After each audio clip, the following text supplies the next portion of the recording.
I need bourbon for my blues, a special love to set the mood, hearts and hearts that we must choose. So I'm killing bourbon for my blues. Times are tough and love is rare, with a broken heart, with an empty stare. Inspiration, what it takes. Liquid love to break the hate. I need a home where I get in. From a saint I turn to sin. My sorrows drown, I drink it down. How many days I'm giving praise. I need bourbon for my blues. The only way to win is lose. A poison hearts that we must choose. So I'm killing bourbon for my blues. Wreck my dreams, wreck my life. Wreck my body, lose my wife. Price I pay to sing the saddest song. Bleeding hearts are bleeding out until it's all long gone. There's a demon, she is tempting me. Gives me a thirst so desperately. And now I just can't seem to stop this train. I crash myself into a river of pain. I need bourbon for my blues, a special love to set the mood, poison hearts that we must choose. So I'm killing bourbon for my blues. I need bourbon for my blues. If I drink enough, I'll make the news. For this guitar I will abuse. I think it's time to turn me loose.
Welcome to Off the Cup on the Bluff with your host, Dean Franklin. Me. Hope everybody's doing well. Hope everybody's streets have cleared off. somewhat. Ours is okay. It's not as bad, but it could be better. It could be better. Hope everybody's doing well tonight. Glad to have everybody here. We got our guest tonight is Brad Less. He's one of the two men running on the Republican ticket for Shelby County Sheriff. I'm going to give you a little brief background on Brad. Brad was born and raised in Memphis, Tennessee, and is a product of the Memphis City school system where he played soccer, football throughout his high school. He graduated from Ridgeway High School. He's a road runner. In 1993, moved to Chattanooga after graduation to attend the University of Tennessee, Chattanooga. And upon completion, he moved back to Memphis to continue his education and begin a career in law enforcement. Let me pull this up. This is his Facebook page, his official Brad Less for Sheriff. Les is the most prepared to serve as Shelby County's next sheriff. And so you can go to Brad Less for Sheriff on Facebook, and he'll give us his other sites. He's got a website, and we'll just continue on. He completed the Memphis Police PST Academy in 1995 and became deputy sheriff with the Shelby County Sheriff's Office in 97 with a no break in his service. Throughout his career, Brad has been a proven leader with 30 years of combined law enforcement experience and recognition, moving up through the ranks to lieutenant with the Shelby County Sheriff's Office. So, without further ado, let me bring Brad on here.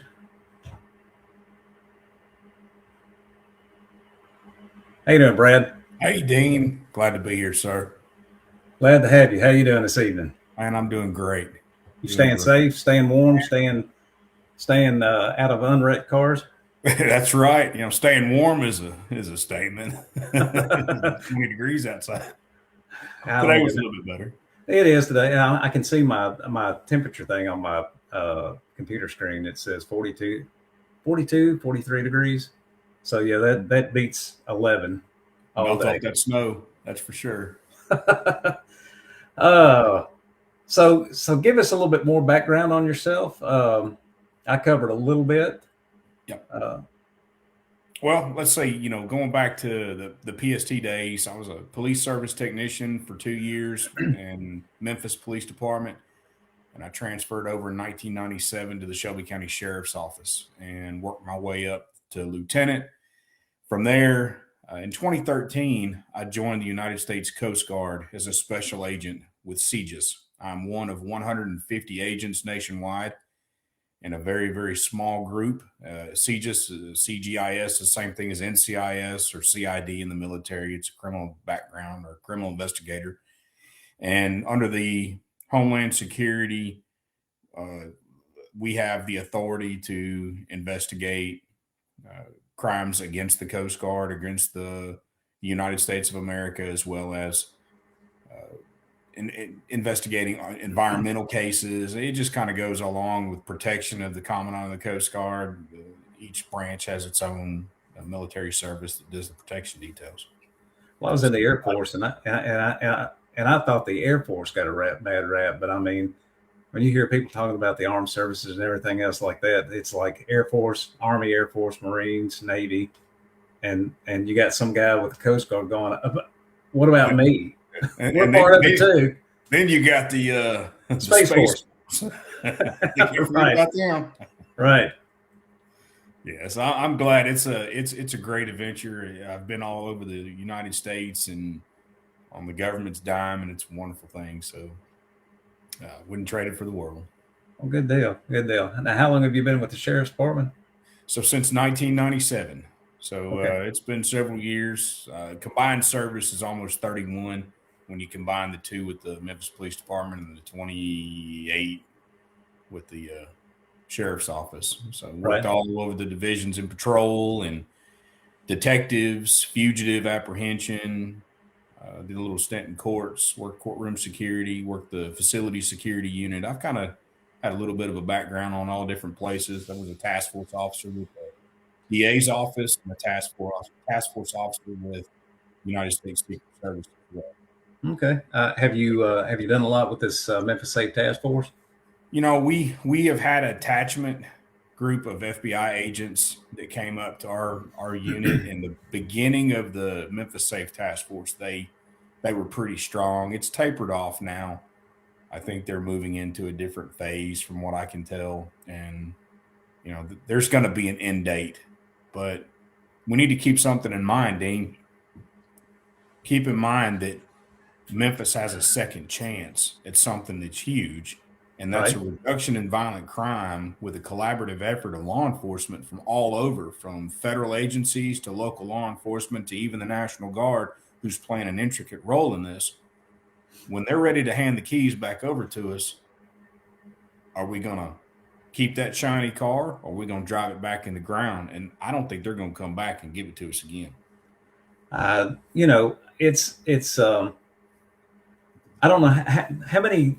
Do you have an idea of how many people we still have on the ground here? I mean, at last that I heard, it was not including the National Guard, but we had like 1,500 boots on the ground between all the different federal agencies. Has it dwindled since then?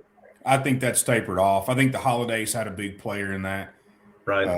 They're sending the new agents from all these different places. I mean, I even saw I was over at a restaurant this weekend or last weekend. I saw an IRS agent out there. Right. Of course, you've got your Immigration and Customs Enforcement, your HSI people, and U.S. Marshal Service. And U.S. Marshals are leading that group up. Are they? So, they're the lead agency. They're kind of like the sheriff's office of the federal government. Okay. So it's I see it kind of tapering down a little bit. Like I said, it's moving into a different phase of now prosecution, trying to figure out how we're going to get these folks that have been arrested into that courtroom. And you've seen the recent push of the military legal counsel coming in to help prosecute these cases. Oh, okay. No, I hadn't heard about that. Last week when John was on, he was talking about the police MPD is still down about 600 officers. Yeah. He made a statement that he believed that the sheriff's department's down anywhere from 900 to 1,000 officers. Is that that's including the jail? Yeah. Oh, including the jail. Okay. That's including the jail, not just deputy sheriffs. That's including the jail. And recruitment has been down over the years. I mean, you think about when you have a failing jail and you have a failing system in place. We're missing some benefits that should be out there already. Right. Who wants to come work for that? Well, and that was one of the conversations that we had was, had he been in the position, and as the Memphis Police, Vice President Association, he was saying that, morale, because of certain things like that, drives people not to want to continue being a law enforcement officer, or they see that early out retirement or whatever, and they're gone. I've got a friend of mine recruited by other agencies that are paying a lot better and giving benefits. And I think each agency has its own problems, but right. If it's better than what we have, then it's better than them. And right. That's what they look at it. It's a me thing at that point. It's not, people don't leave a good job because of the work that they're doing. They leave a good job because of the people that are running it. Right. And I'm a firm believer in that. You see that in the corporate world every day. Oh, absolutely. Yeah, I've got a buddy of mine that was former NPD and a local musician, and he's now making sure he's still a police officer, but he's in a very rural area, so he's making sure that cows don't get tipped and things like that. That's important. Got to protect the beef, man. Right. Oh, Lord have mercy. And then, you've got where to build the new jail. You've got the people in Firestone area that say they don't want it there. You got people talking about, the XAI stuff. They don't want that in those places. I made the comment that instead of the city of Memphis buying the Sheraton Hotel, maybe the county should have bought it and made that the jail. It's a little bit too luxurious to be a jail, even in its dilapidated area. Right. Right. And that's the thing that we have to look at, Dean, is we have a failing building, and it's the structure's falling apart. I'm in that building every day. I mean, today I cooked in that building. It was hot as can be. Hot. Hot. Yeah, it was hot. Like I'm wearing a pullover and had a pullover on today, and it was unbearable heat that they've got it cranked up so high that you can't work. But getting back to fighting crime, think about this though. If you have an agency that's over an intake system such as our jail, right, and it takes as long as it does to book an inmate in, to book a detainee into the jail, nobody's going to want to do it. Right. So we have a lot of crime, and this is the product that we have. Is a lot of people overlook, a lot of officers overlook things because I don't want to go to 201 Poplar to book somebody in the jail because it takes forever. You don't want to go to Jail East because it's only one car in, one car out, and you might be able to squeeze two in. And if you have a female arrest, it's just going to take forever. Well, I've got friends on as deputies and on the reserve or whatever, and one of them was telling me that if you're working the farthest in northern part of Shelby County, and you have to go pick somebody up, take them down to 201 Poplar, do the intake. By the time you do that and get back to your post, your shift is either over or you're already into overtime. And they're already out. Yeah, and they're out before you even get back to your post. That's right. Yeah, that's my concern, and and I have a plan in place to fix that. And I'll say this: there's nothing been done to fix it. Right. Nobody's fixed it, and the people that are in office now are the direct result of that problem, and they're not fixing it. And this is part of my motivation to run. If you're not going to do the job, the 30 years that I give to this county in protection seems to be a waste of time for me, that I've done everything I can do to keep the county safe. Right. And I'm going to hand the keys over to somebody who doesn't care, who's going to claim that they care, but they don't, because we wouldn't be in the position of the Memphis Safe Task Force had you done the job in the first place. Well, yeah. I mean, you see that from citizens all over Memphis and Shelby County all the time. Had people just done their job and done a better job, we wouldn't be in this. That's right. I mean, you wouldn't, and I saw a post not too long ago where Mayor Paul Young was taking credit for crime being 70% down. Right. And I'm thinking, like, to do with it. Right. First one to fight the task force the whole time. Right. So anyway, I've got several questions. I think I've got like 4 questions, and some of them are fairly detailed. Some of them are kind of long. And I'm just going to read them off to you. And if you, if something, if you need me to reread something or whatever, it says, are there any plans to remove the Shelby County deputies out of the Memphis? Now, I think I talked to John about this one. Am I understanding it right that there's Shelby County deputies in the Memphis City schools as resource officers? Yeah. Okay. It says the question is there's over 30 deputies. Is that pretty much the number? I'd have to get you the actual stats for that division, but it's up there because mainly the big high schools and middle schools are your place where we have the deputies at. And There is school security there. Some of the locations, I'll give you an example. We had Southwind High School. That was a school for our deputies, right? As school resource officers, and now it's school Memphis Shelby County School Security. Okay. So we respond to it, but we're not there all the time anymore. Is that in the city or is that county? That's in the county. Okay. Well, just in the city, all right. The thing is, it says there's over 30 deputies that are assigned to work within the city limits of Memphis. Yes. The school system has its own security force, which are Tennessee Peace Officer Post, which is the Tennessee Peace Officer Standards and Training Post certified. They're post certified. Yeah. And so it says at the last check, the school system paid the sheriff's office only $50,000 to have the deputies work in the schools and in the city schools, inner city schools. Yeah.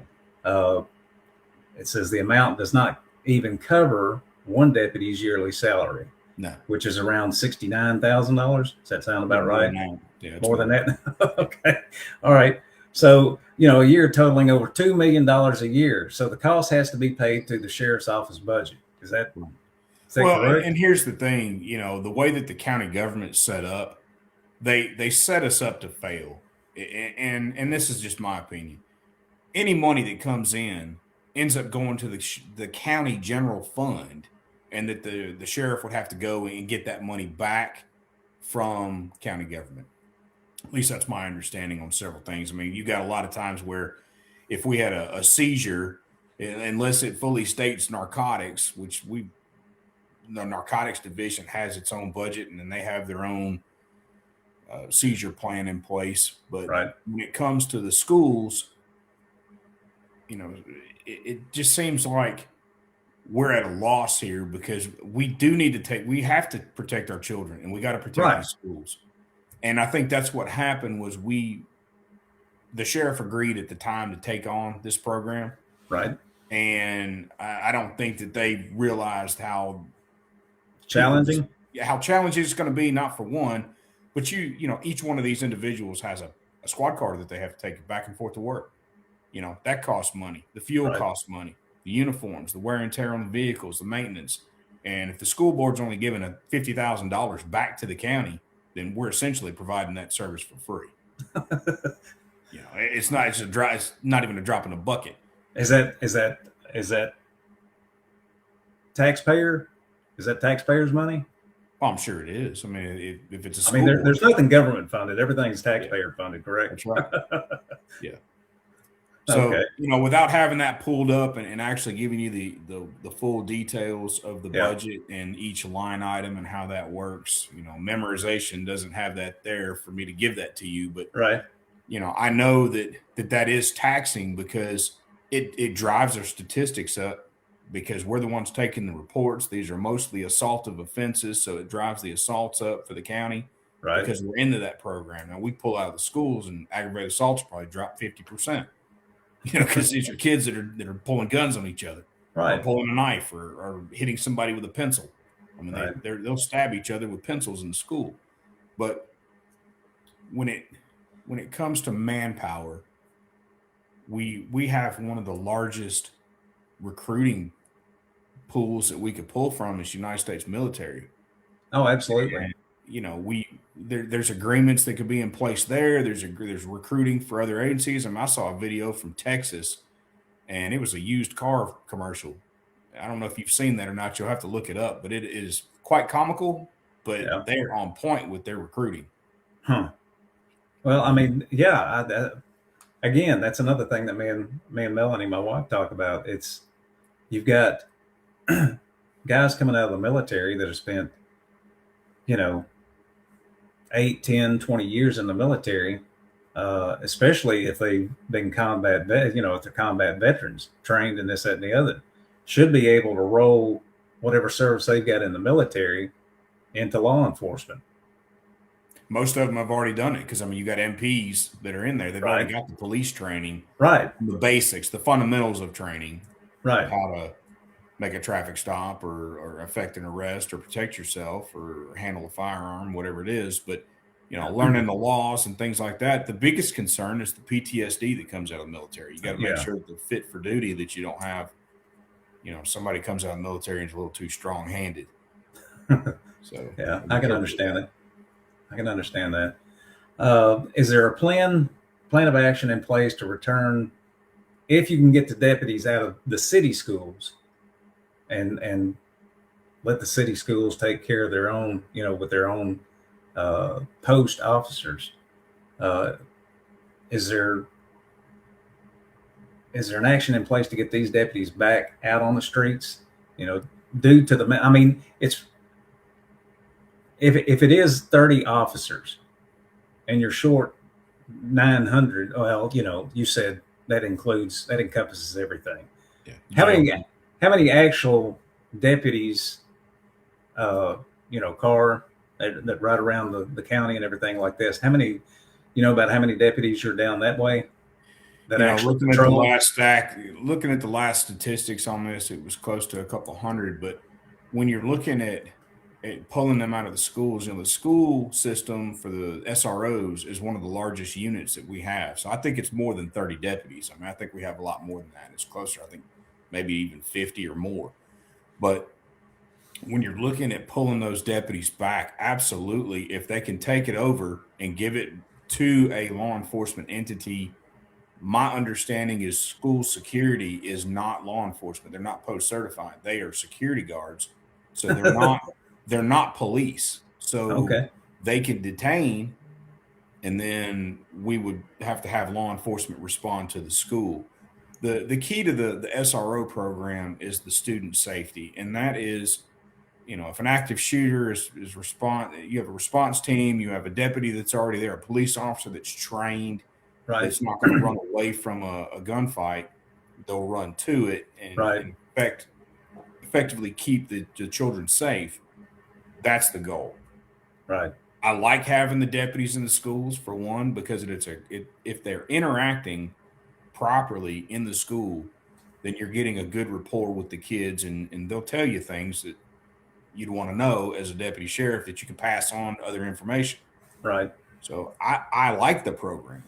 Okay. I think we Okay. just need to do a better job of recruiting to support the program. Right. Right. That way, and have more officers, more deputies, Right. in cars around Shelby County. Because I mean that would make the response time a lot, and not having to drive from, like I said, drive from northeast Shelby County, from the tip of Shelby County all the way to Right. 201 Poplar. Well, Maybe they could get a cornfield or something like that, or whatever, build a big giant prison or whatever, center of the county or something. yeah, on the school side, getting down to the nitty gritty part of it,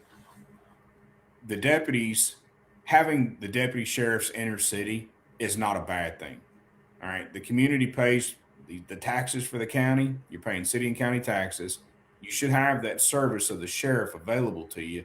And if there's something that goes on, you've got them already out there in the street. They're around the schools. They're helping traffic control. They're helping keep the peace on the school campus and around the school campus. And even after school, that's when a lot of the problems take place with our kids. So I'm not opposed to the deputy sheriffs being inner city. I want to see more of the deputy sheriffs in our, outlying areas, as well as unincorporated, such as Arlington and Lakeland. Right. And I think, they too are not given a service. I mean, they're a city, they're incorporated. One of them has its own fire department. One of them doesn't have its own fire department and police department that contract with the county. We need to be there, Right. in full force, and keep Right. them safe. That's a service that they deserve. The city needs to see the sheriff's office out there. They need to see these marked cars. When I was in Fugitive, I spent a lot of time on the streets of the city of Memphis. I very rarely entered the county because we have deputies that are patrolling that if they have a warrant that they need to go hit, they can do it themselves. Right. We didn't have to go out there and do it. We spent our time inner city, and people knew when that green and white showed up, somebody's butt was going to jail. And they would tell you that. They start chirping, shooting, and doing everything they could to let everybody know that the sheriff was around. Well, I had a little interaction with one, a couple of months ago, whatever. I pulled up to the light at I'm trying to think of the name of that road. I think it's Danny Thomas, and comes down Summer Avenue, turns in, I guess it's Parkway at Thomas. And I had some music on in the thing, and I pulled it in my truck, and I pulled up my cell phone and turned on the video camera. And it was video, just doing some video of the pyramid, and green and white pulled up beside me, and I'm not even paying attention. I look over and see him, and all of a sudden he rolls his back window down and said, "Put the phone down." I mean, I'm like, you mean it's not okay to do it while we're sitting still? No, do I need to get out and give you a ticket? I'm like, no, sir. Put it down. Sorry. You win. Have a good day. I think he was having a bad day. He must have been having to go down to 201 Poplar and deal with some BS or something. Yeah, that's the frustrations of that building, getting into it, and the fact is, are you going to be safe? I mean, we've had instances where guns were entered in. We've got a contract security company that keeps me safe while I'm at work, Right. and we've had guns entered in, weapons entered in. I mean, if you look at the statistics of the airport, we've got some of the same equipment, a Tech 88 machine in our jail to sniff out drugs, and scanners to scan bags and things like that. It's the same thing as an airport. But if you think about what the TSA misses, it's almost it is scary. It's not almost scary. They Right. miss about 99% of the contraband getting on an airplane, and they only catch about 1%. Oh, wow. That's U.S. Air Marshal statistics. Oh, okay. Wow. Had no idea about that. Now, I did see the story where the guy was in the wheelchair Yeah. and had a gun up underneath his his butt. Yep. In the wheelchair. But Went y'all, on the floor and was pointing it around and letting everybody see it. oh, lovely. Did he go to jail? He did go to jail. We ended up finding out who he was and ended up effecting an arrest on him for taking contraband into it's illegal to bring it into where areas we have court proceedings. I mean, that we got to keep judges safe. Judges can carry, Right. And some prosecutors carry. But do the bailiffs carry? Yeah, of course. Okay. The deputy sheriffs are able to carry. Now, the only time you'll see a deputy sheriff without a gun in his holster is if he's running inmates. Oh, okay. If he's running inmates back and forth to court, you won't see them with the firearm on because it's not. You're actually going into the penal facility side of that. Right. Right. You can't have one of them getting the gun. No, not in the jail. All right. Regarding the jail, I think it's a 4-part question here. Okay. Let's see. What would be the plan to make the jail more secure? Like, first part of that question is such as preventing contraband, like guns, knives, drugs, cell phones, from entering into the facility, because having friends, I hear things. Yeah. So what, as the sheriff of Shelby County, what would you do to prevent any kind of contraband? I know you can't stop it all. Nobody can stop it all, but you can stop most of it, correct? Oh, absolutely. And here's the thing: policy changes. You got to review policies. In the first 100 days of taking office, there's some policies that I would definitely change and some procedures that I would change. Now, without getting into the actual nuts and bolts of each individual policy, looking at the jail, we have contraband entering in, and you got it on inmates, you got officers that are bringing it in, you got other staff members that are bringing it in. We've got to do a better of protecting our house. So, security's done in layers. I think we're going to have to layer that out a little bit better. And instead of just going through one layer, you're going to have to go through many and enforce the policies that are in place. I mean, if you got a jailer that brings 2 bags with her, then you're only allowed 1 bag. You need to take that other bag away. And if it's not a clear bag and we can't see in the bag, then you're not coming in our facility. So you have to hold people accountable to the rules and regulations that we have here. And if it takes putting deputy sheriffs at the door, then it's, maybe something we have to take for a couple of days or weeks or whatever to resecure this jail. I mean, you walk into that thing, there's smoking, there's ways to light. You've got cigarettes, they're lighting paper, they're even smoking the filament out of the light sockets. I mean, it's whatever they can do to catch a high.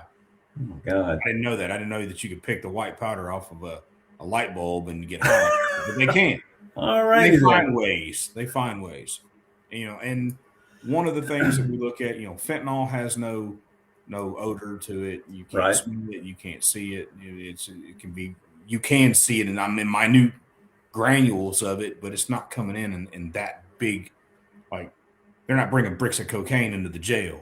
Right. Bricks of fentanyl. It's such small groups that a little bit comes in and does a lot of damage to a facility. And that's where you get your overdoses from, or unknown substances, because I call it the fentanyl fade. You take that fentanyl and you just kind of fade off, and then they stop breathing. Goodness, man, I wouldn't know. I wouldn't know. I think we need to upgrade the medical facility there. There's some things that I would do differently to help. I mean, if you think about this, you know how many times the fire department responds, Memphis Fire responds to our 201 Poplar Jail? How many times? And I are we talking about a day or a week?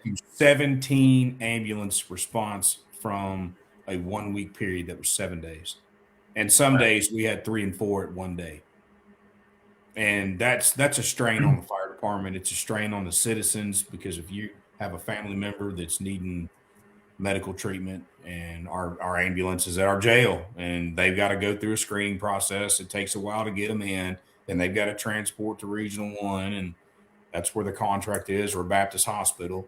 Right. Is that because of like fighting or drugs or Anything. overdoses or anything? I mean, you got to figure, some in the criminal mind, the criminal element, they're not the greatest of taking care of themselves. So they don't go to doctors. They don't go. Right.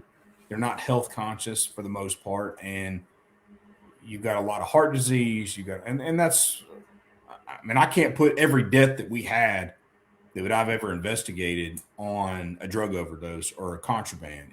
They're natural causes. I mean, there's people in there that you put 1,000 people in a facility, somebody's going to die eventually. I mean, it's just going to happen. You look at the age of the inmate and what their health conditions are, they're going to die. What's the capacity right now? I mean, is it overflowing right now, or? Oh, it has been. Has been. And, they're trying to pack them away in every facility around us. I mean, you still got the task force out there making arrests, and the ones that are federal are going to federal agencies.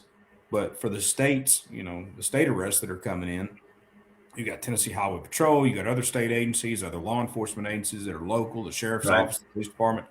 Everybody's transporting to 201 Pop or Jail East. For the most part, it's males that are coming to 201. And where's Jail East at? Jail East out there at Shelby Farms. Okay. That's the women's facility, and then we have a separate juvenile facility. Juveniles go to juvenile court. It's over on Getwell. Okay. So, we're over max capacity. I mean, if you're looking at the numbers of what we have, and a lot of it has to do with the failing system, the fact that they're redoing these floors, trying to put doors in, where they have some money that was given to them to redo doors, and it takes a month to do that, if not longer. And so that floor is out of commission. So where do you put them?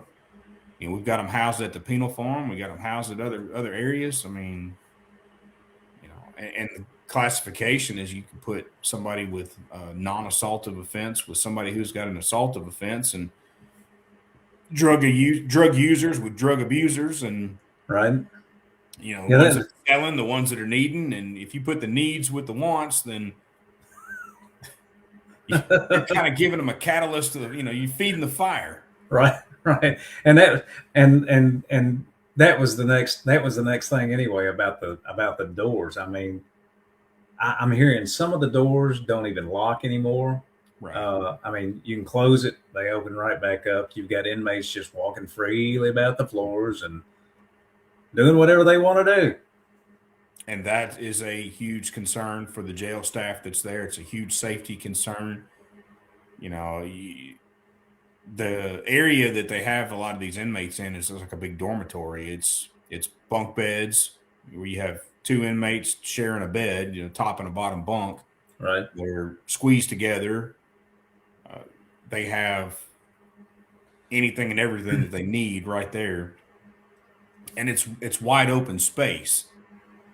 Right. But, the system's failing. Like, they back up a toilet and they have to be moved out to a different area so they can repair it. They had one that tried to set a fire. There's all kinds of different things that are going on there. And then you have the drugs that are introduced into the jail. So we've got to do a better job of protecting our manpower that's there and making it a more comfortable environment. Because if you think about it, you're going to work every day, but you're going to jail every day. Yeah, it's not much of a break, is it? No. As sheriff, would you be willing to show more transparency regarding officer involved contact with the inmates? For public record. I mean, that way it would hold accountable the command staff for incidents that are a continual problem, from what I'm hearing, which have been ignored or overlooked. Let's see. The question is, let's see, if you want examples, what are informed that there have been several in-depth custodies in jail. The public need to be able to know if the staff are responding according to policy and procedure regarding those deaths. Is that the case? I mean, is the command staff doing everything they can to either prevent these deaths from happening, or have there been any deaths that have happened that the public doesn't know about? I mean, no, I don't think that there's any deaths that the public doesn't know about. I do think that, you gotta to be transparent. You got the good and the bad. You have to own both of them. You can't own just the good and a little bit of the bad. You have bad, then you got to put it out there. Right. And there's only one way to get ahead of that, and that's to just get it out in the open and be ahead of it in time. Now, I can't tell you right away why somebody died. I can't tell you that. Has to be an investigation. There has to be an investigation. And we don't want to release information that's going to be false, because that's also bad. So it has to be, correct information being released. It has to be released in a timely manner. Also you have to understand too that, and I'm not taking up for any of the deaths that take place. Right. But you put 2,500 people in an area, and they're of a criminal element. Not everybody's a criminal that's there. I mean, some people have been arrested and they haven't had their day in court, and if they get it adjudicated where they're dismissed the charges and they're able to walk free without being charged, that doesn't make them a criminal. Right. That they get to walk free on that. So that's a whole nother thing about waiting on their day in court. It's a whole nother podcast. That's a whole nother podcast with a hopefully new district attorney. Exactly. But when you have the amount of people that we have in the jail, you're gonna have death. It's gonna happen. Somebody's gonna die. Right. And it could be natural causes, or can you stop fentanyl from getting into the jail 100%? I don't think so. It can be hidden in such a small amount that such a small amount can kill. Right. You got to do the best that you can by mitigating it. And I think through training, policies, small changes, even some large changes, right, will slow that down for sure. What about I was in the jail walking through, and there was a guy that had, they were talking about a blind man, and then there was a guy that had one leg. He's not at flight risk. He's not going to run. He's got one leg. Not very good. Not very good.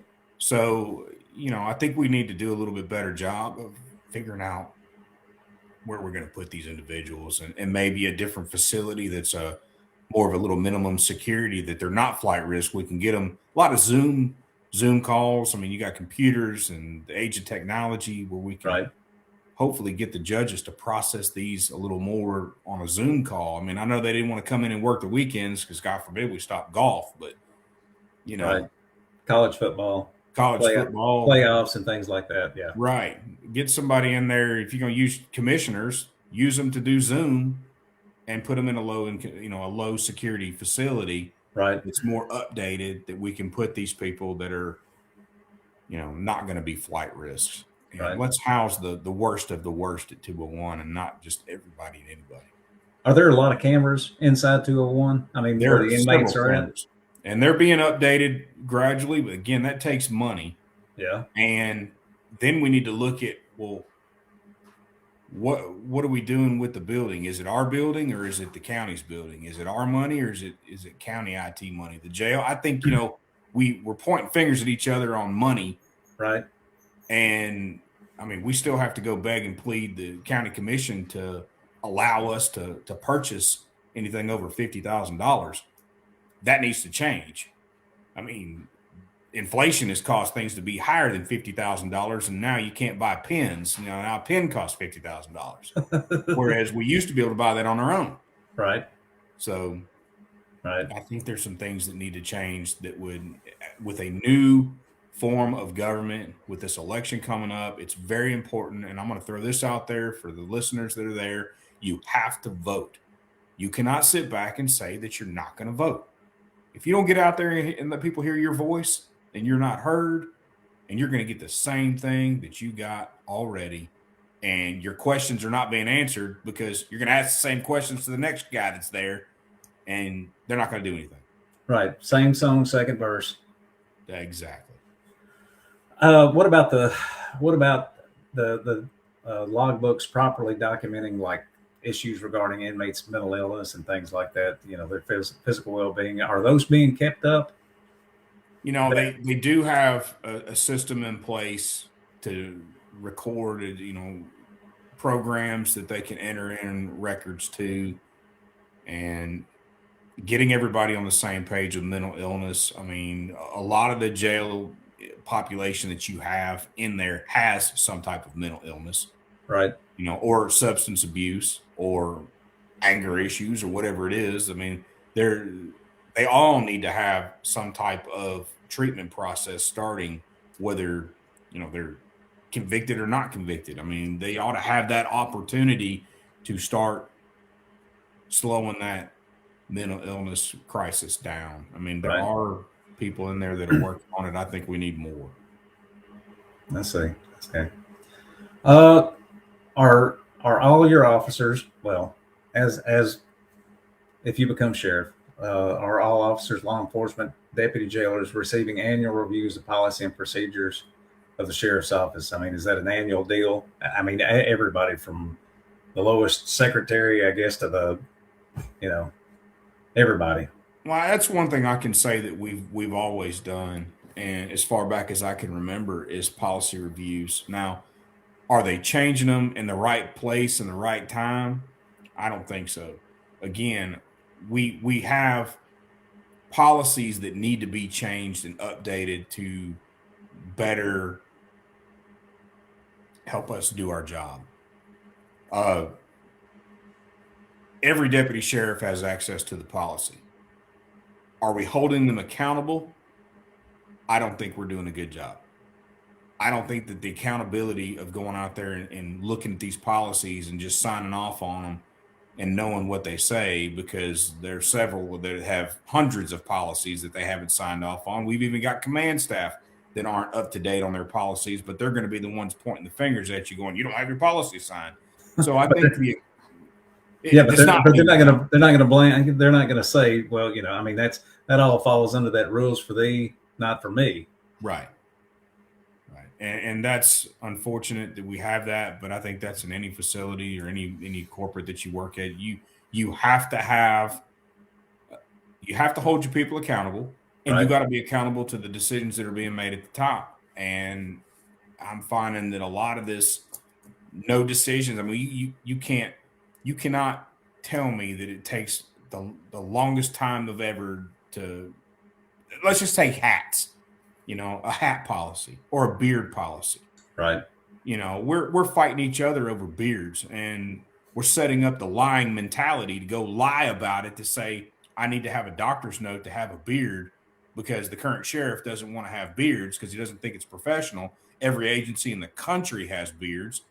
So we're going to send our officers, hey, you want a beard, you got to go to a doctor, get a doctor's note that you have pseudoficulitis barbatus and that you can come in, which is not even it very rarely is in the white population. It's mostly in the black population. Right, correct. You shave and you get bumped up on your neck. I mean, if you have sensitive skin, I have sensitive skin. I shave every day.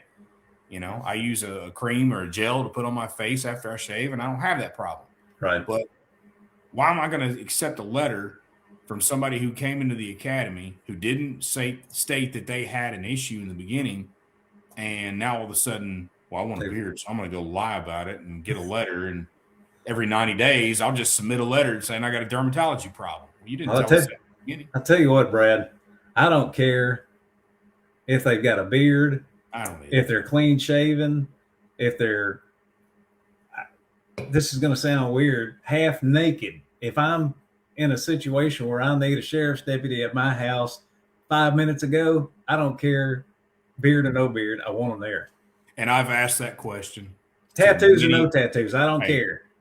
I no, the tattoos, I have to be. I don't have any. I just never got into that. It's not my thing. You know. Hey, more power to you, man. You love that. You love that needle ink. That's great. To me, I don't have the. I'm not saying I don't like them. Right. If that's what you want to do, your body, your choice. Now, hands, things like that. Knuckles, neck, face. We're in a professional. You're in a uniform. Right. I'd say we need to slow down on that. I mean, I've got people that I've seen that have tattoos all the way up down their chin. There's a few that have slipped through the cracks. They're in violation of the policy. We can't fire them. They were hired that way. Right. I'm with you. As long as the citizens don't care and they're like this, as long as you get there when I call you and you take care of my problem, we're going to your worst day. Right. And as long as we're courteous to that and we're respectful and professional to your worst day, and we handle that problem and try to make you feel a little bit better than what you did when you got robbed or had a bad crash or whatever, right, that you're having your worst day, you got to think about it. Average person only sees 0 to 5 worst days in their lifetime. Deputy sheriff or police officer sees hundreds of worst days because that's all we're responding to is somebody's worst day. So again, I think whether or not they're wearing a beard or a tattoo or have a ball cap on, change the policy to the trending times and get over what the 1980s says. Right. And if you're in a position of authority and you're running the agency, you should be able to make that decision. Right. But everything that I hear is, well, I have a boss and I have a boss and my boss won't let me do that. Well, you are the boss. I mean, you're the number 2 guy in the sheriff's office. You're the boss. You should be able to make decisions. You run the day-to-day operations. You should not have somebody say, well, I don't, I have to go check with my person to find out if I can make that decision or not. Well, then they didn't trust you to begin with, right? Right. I mean, and that leads me to my next question. And I'd ask John the same thing as with being on the Memphis Police Association. Whistleblowers. Have you had people come to you and tell you things? And I'm not saying that I mean, I don't want you to say anything here, but people that come up to you in confidence, feeling like they can't go somewhere else. Or have you had people come up to you and say, man, I can't tell you what's going on. I just can't. I can't tell you what's going on. I mean, because you go up to them, you notice something's wrong with them. You notice their performance is slacked or something like that, but they've got something going on that's internal with the Shelby County Sheriff's Office or whatever, and they feel like they can't go to anybody to talk about it. I haven't heard too much of that. Now, I've heard a lot of complaining. We can't do our job. They don't support us. I mean, it's, we have people that don't have the medical retirement. We're fighting that. We're fighting each other. I'm not hearing anything on the, and of course, I'm not on the streets. I'm in a detective unit in an office. So I'm not hearing all of what would probably be on the streets. But looking at whistleblowing, if you come to me in confidence and you tell me that you have an issue, I'm going to do whatever I can to get you a resolution of that problem. And I think a lot of the deputies know that about me, that the ones who've asked for things or needed equipment or whatever, they got what they asked for. Now, I'm also not afraid to tell them no either. So if it's something that, no's a word that you're going to hear for your entire life. It's one of those things that you get told no. Your parents started instilling that when you were a baby. Right. So I'm not having any whistleblower issues, but I would encourage that if you have a problem with the way the department's run and you have a better idea, bring it to the table. We'll entertain it if it's going to make us all better. If it's Right. not, then obviously, we'll have reasons why we don't do that. But, this is our department. And in order to make things work in our favor, everybody has to pitch in. So if as sheriff, Shelby County Sheriff's Department, somebody did come to you with an issue about say a higher brass, upper brass, or this, that, and the other, someone beneath you, but still having issues with maybe a lieutenant or I don't even know all the ranking system in the sheriff's department, but came to you stating that, or maybe they felt like they got passed over for a promotion due to something else or whatever. Yeah. What do you do about stuff like that? The promotional process, I mean, I'm a product of that. I mean, I had to take the test. I've been passed over, I feel, because, I put my resume against any resume out there. And when you got people that look at the subjective material that's there, Right. you get what you get. I want that guy. I mean, ultimately it's in the sheriff's hands on who they want. And I'm going to tell you, the good old boy system still to this day is there. It's who the people in command want to be promoted. And it's not necessarily the man for the job, the person that's qualified. So, Right. I'm against the donations to promotions thing. If you're going to donate to get promoted, then, you're doing this for the wrong reasons. You're in it for yourself. You're not in it for the department. And unfortunately, we have seen time and time again, people get promoted in a rank and it turns out to be just a disaster for us, because they don't know how to manage.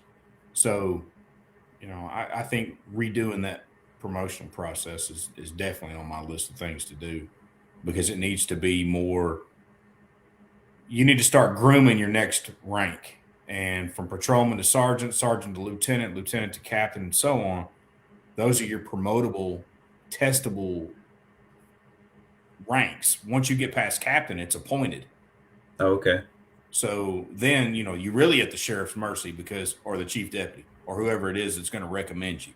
Right. And if you're not, sitting at their table eating their dinner, you're probably not going to get promoted. And I disagree with that. You're passing over a lot of good people to help send this agency into the next generation. Okay. All right. Well, I've got one last question for you. Sure. You saw the question posted on Facebook.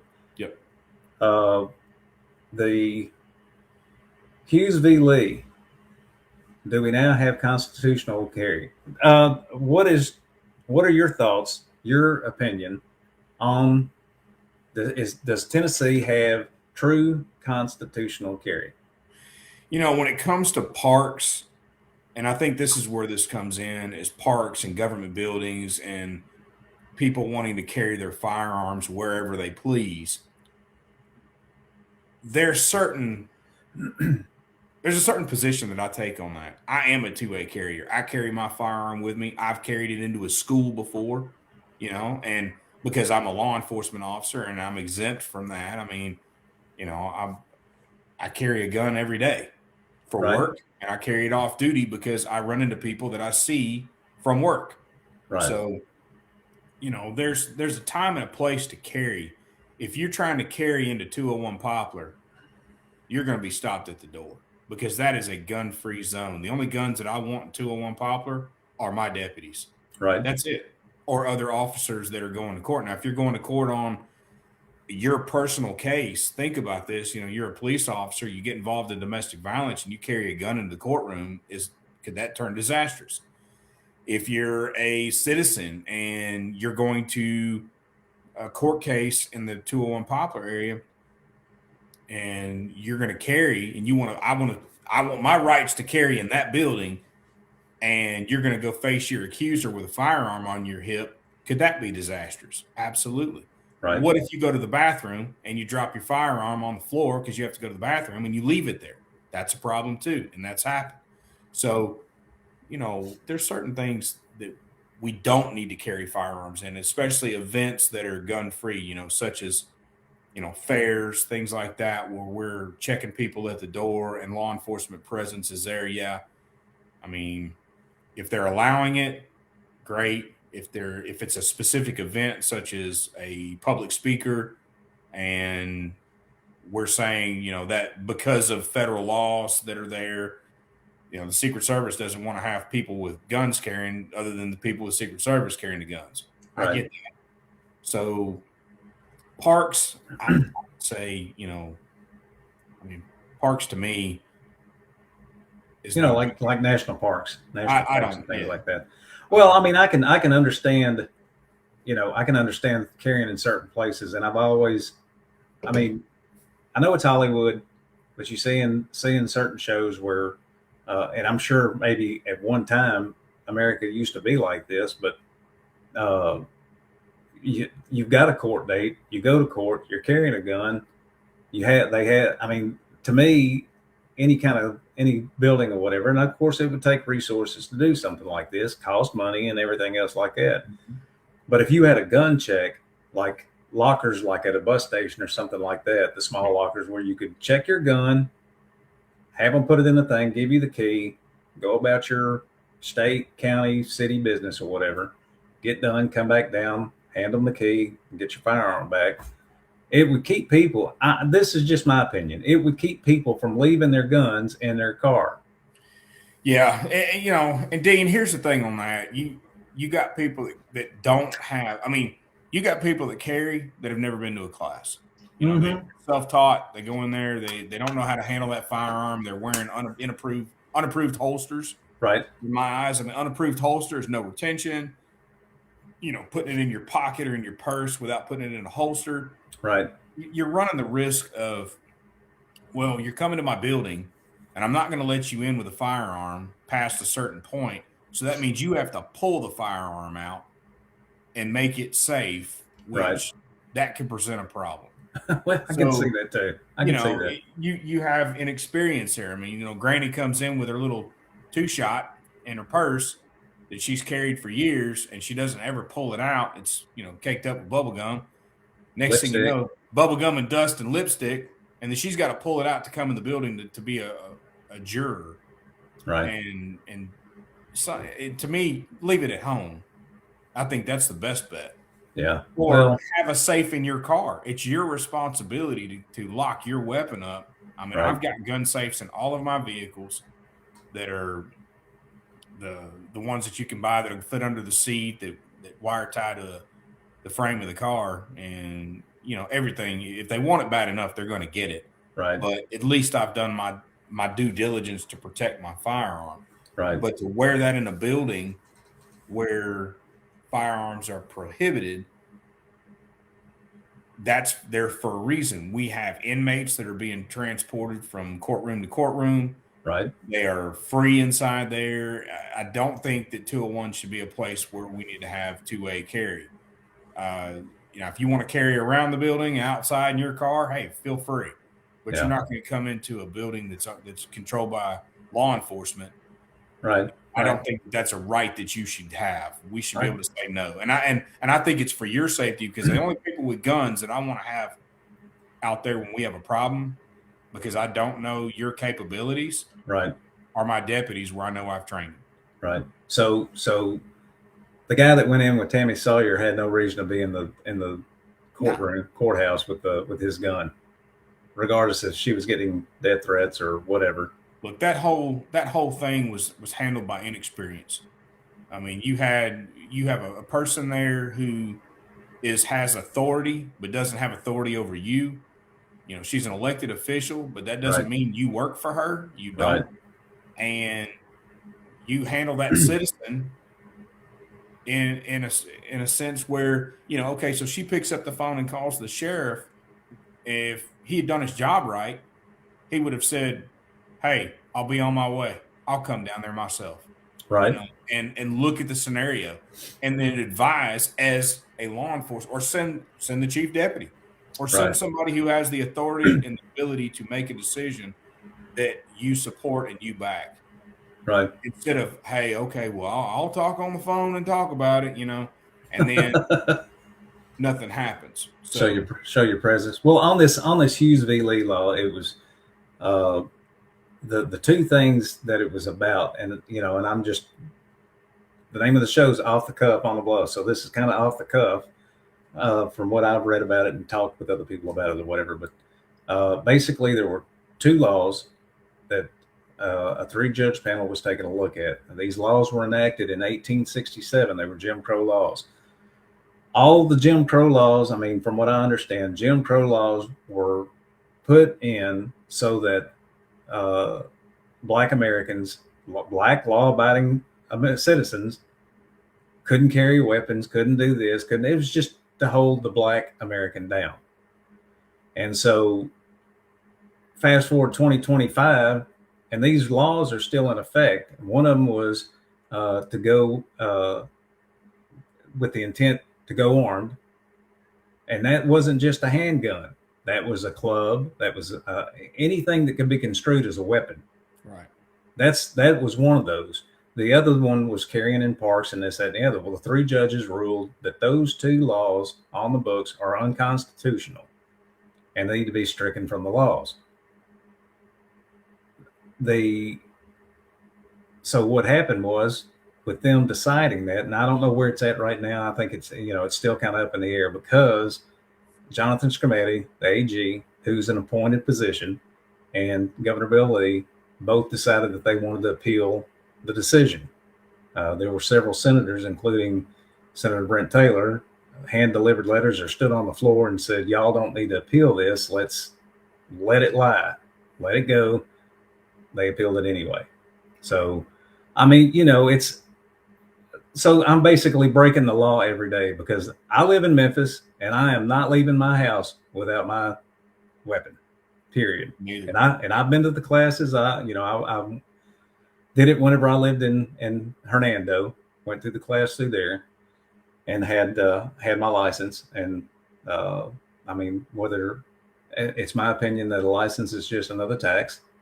So it's not real, constitutional carry or whatever. But anyway, and then I've taken the course through whenever I moved back to Memphis and went through 901 firearms training with that gentleman and did that. And I mean, do I go to the gun range as much as I should? No.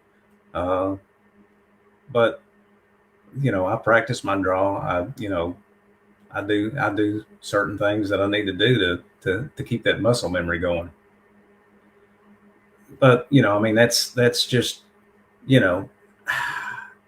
I get the fact that even though you got a license, even though you're a law-abiding citizen and you're carrying a weapon and you've trained and this, that, and the other, the officer still doesn't have any clue what you know. Right. And level so of training is different. Right. Everybody's level of training is different. Right. And so the few times that I have been stopped for speeding or whatever, if I don't already have my wallet out of my right hand pocket, I tell them that my wallet's on my right hand side, my front pocket, and so is my firearm on the right hand side. And I've had one officer ask me to hand my firearm over to him. I don't know whether I should have or not, but I did because, I mean, hey, he's got to go home at the end of the day. I want to go home at the end of the day. Dean, let's go back to the beginning where we're talking about this law. And if you go back to the Constitution, it was written to be amended. All right. Everything was written to be amended. Laws can be amended. They're repealed every day. They're adjusted. They're all that. If this law is not, conducive to 2025, 2026, where this lawsuit took place, it is worth the review for sure. Right. And this is a Tennessee state. This is a Tennessee state constitution. Yes. Yes. But the Constitution was written to be amended. It's written to be a fluid document with changes to be made as we progress. Because, I mean, you think about it, if we stayed back then, they didn't have cars. They were riding horses. Right. So, when you're looking at the totality of the laws that we have and you don't change them, then we run into something that's outdated. I still think that, I still believe wholeheartedly that my stance on carrying a firearm in a government building should be controlled by law enforcement. Right. Federal buildings, you're not walking in a federal building with a firearm. You're not walking in a courthouse with a firearm. You're not walking in a hospital with a firearm unless you're law enforcement. They'll stop you at Regional 1. And they'll even stop law enforcement at times. They have. They've stopped me.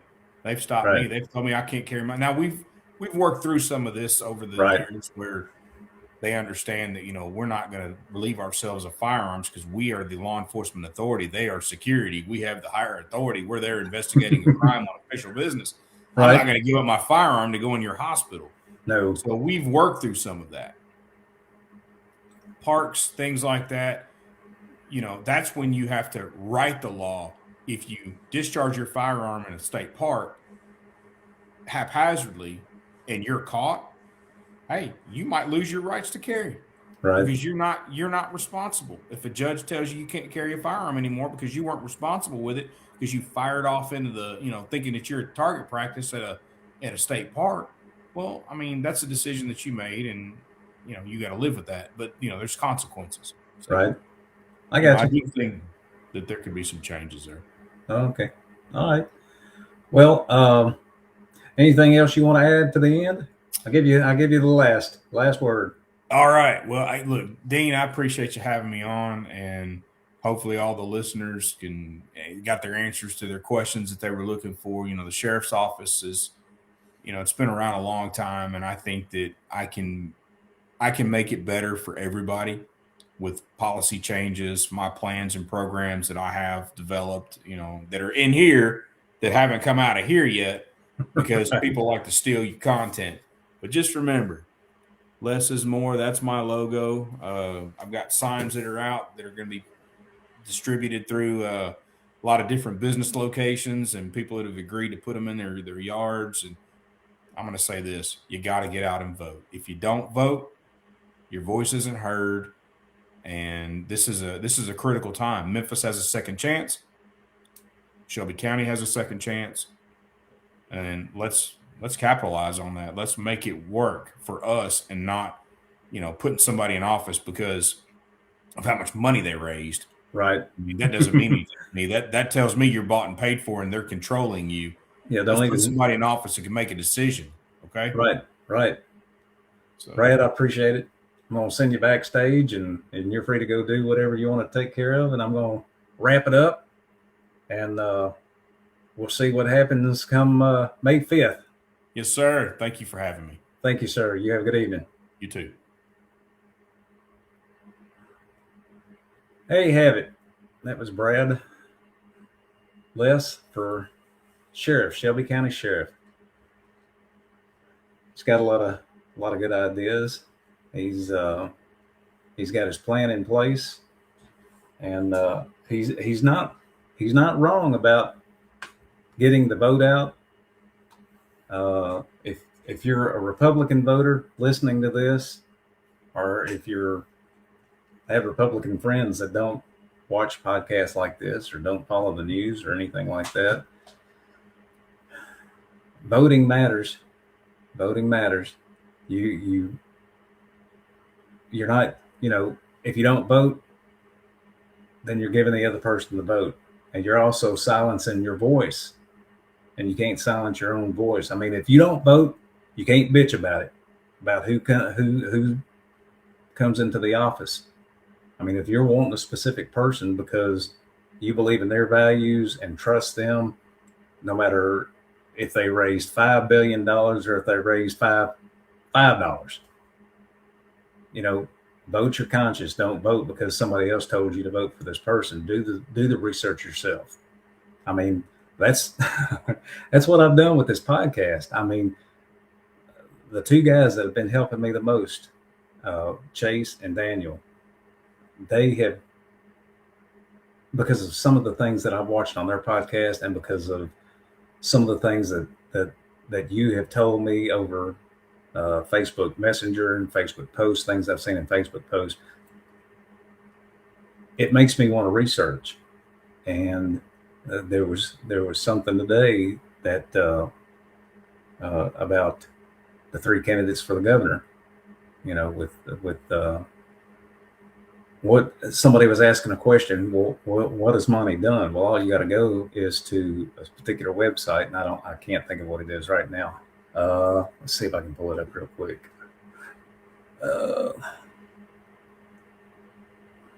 Let me go to Let's see.